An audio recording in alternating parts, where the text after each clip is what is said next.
তিনটা। একটা হলো আমার মুক্তিযোদ্ধা বীর মুক্তিযোদ্ধার সনদ আছে, পাতা কেন পাবো না। 2 নম্বর দাবি, আমি সৎভাবে পাবলিক হেলথে চাকরি করছি, পেনশন ভাতা কেন পাবো না। আমি 16 বছরের শেখ হাসিনার আমলের বেতন ভাতা পাও না। 32টা ঈদের সেমাই চিনি গরু মাংস আমি চোখে দেখি নাই। আমি ছিলাম মানুষের রোগে আক্রান্ত, নির্যাতিত পুলিশে। শেখ হাসিনা পুলিশ দিয়ে ক্ষমতা রাখবো 41 সাল পর্যন্ত। 41 সাল পর্যন্ত গেলে আমি এখানে দাবি নিয়ে আসতে পারতাম না।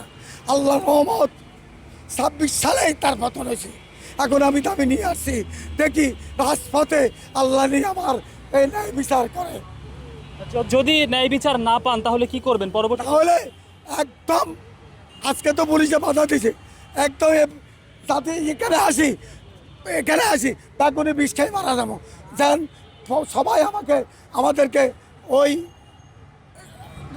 সারা বিশ্বে যেমন ক্ষুদিরামের হাসতে হাসতে জীবন দিছে, আমরাও এই দেশে হাসতে হাসতে জীবন দেবো। বিষ খেয়ে মারা গেলে কি সমস্যার সমাধান হবে বলে মনে করেন? না, সমস্যা লাগবে না।